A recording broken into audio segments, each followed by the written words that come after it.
continuing to work on front end of the frame today and trying to address an engineering issue that's associated with moving to the new Ride Tech front suspension. This is the upper shock tower, part of the front cross member. The way these vehicles are designed is they have a typical coil spring, which many cars do. And this pad right here is where the coil spring mounts to on the underside. So the coil spring essentially goes in this area, goes right up in there, and then sits right on that donut. That's all well and fine. You can see the amount of steel around this structure here, and when the car is fully assembled, the weight of the car rests on those coil springs, so you've got the entire front weight of the car, the unsprung weight, resting on this part right here. With the coilover shocks, that coil goes away, the coil becomes an integrated part of the shock, and essentially all the weight that would normally be on this part of the frame now gets transferred to this part right here. This is the upper shock mount, and the shock mount will go through there, but with the coilover springs, all of the unsprung weight of the car now rests on where that shock mounts. And you can see we've got just one little thin strip of steel here. It's 3/16 of an inch thick. It's not really thick.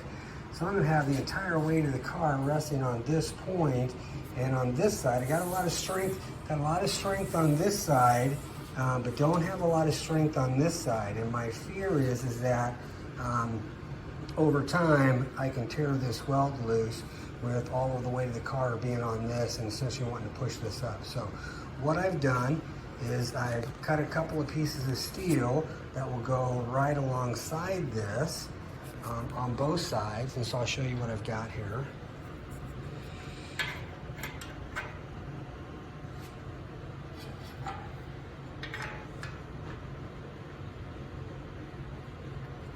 And I've done this on both sides, so I've got essentially 4 pieces, and each one, because the shock pad is not symmetrical from side to side, you can see this little bump right here is where the end of the coil spring ends, and on the other side, it's reverse, it ends over here.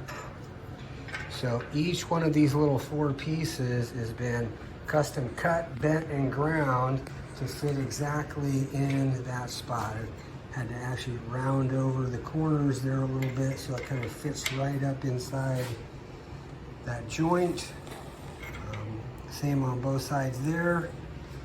So the next step is I've kind of custom cut them and ground them around the bottom here. But right now I want to get a little bit better fit. So what I'm going to do is I'm going to tack weld these things in place to kind of hold them in place, and then I'm going to custom grind them right to the frame. The intent here is when I'm done is to have those welded in and ground down, and this look like just one original flat, smooth piece of metal. I don't want you to be able to see the weld seams. I want it to look like it was built that way. So stay tuned. We'll get these tack welded in, and then we'll come back and take another look. Okay, got my pieces tack welded in. I'm going to do a little bit of grinding, try to get this line here ground down a little bit, get this angle up here ground flat with the top surface, and then we'll come back and weld those bad boys in solid. Okay, we got her all welded up. Not looking real pretty right now. I did add a little material in the center there, and I'm not going to touch this because this could still be a little hot, but right in this area right here, kind of built that up. I knew it was low, I knew the metal was thin, so building it up when I grind her down, I'll be able to create a nice smooth finish across all 3 pieces, and also a little extra metal in there is just going to give it a little bit more strength. So I'm pretty happy with the way it came out. Excited to see what it looks like once I get it ground down and kind of finished up. So stay tuned, more to come. Okay, one thing I wanted to show you here is when I did weld these things up, I did take and weld the inside as well. It's a little challenging, and the welds, sorry about that, the welds don't look very good. I'm trying to get my light in here so you can see.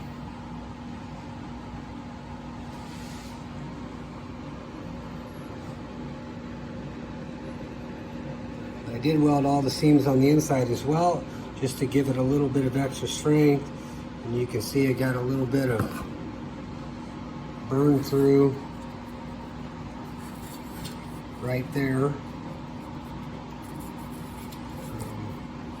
So when I was filling in the top side and putting a little bit of metal in there and thickening it up, got really good penetration there.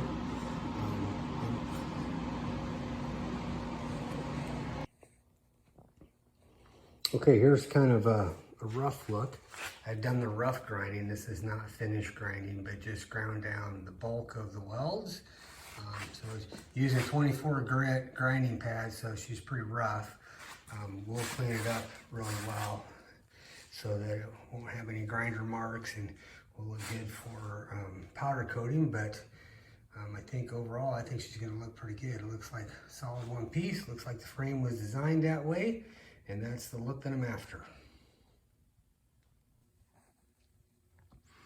Okay, I got the new motor on my compressor today.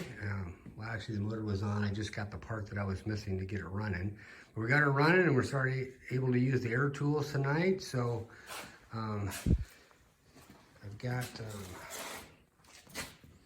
the shock towers finished. So you can see here the two pieces of metal that I welded in. I've got all the welds ground down, finished ground, and sanded with the DA. So I feel like my metal's in good enough shape for powder coater now. I'm pretty happy with the way it turned out. I really like that look. Just a couple of other side notes here. I did fill in all of the seams here and got it welded and ground down nice and flush. Got a nice curved line on there that just kind of mirrors the spring tower. Also got the seam welded in solid here, ground down flush, looking really nice. So pretty pleased with the way it turned out. We'll just pop over to the other side here real quick, and I'll give you a look at the driver's side. So here's the driver's side. Got it all sanded down, ground down, sanded down. Again, pretty happy with the way it turned out. I think it's going to look pretty good when it gets powder coated. Can't wait to see that.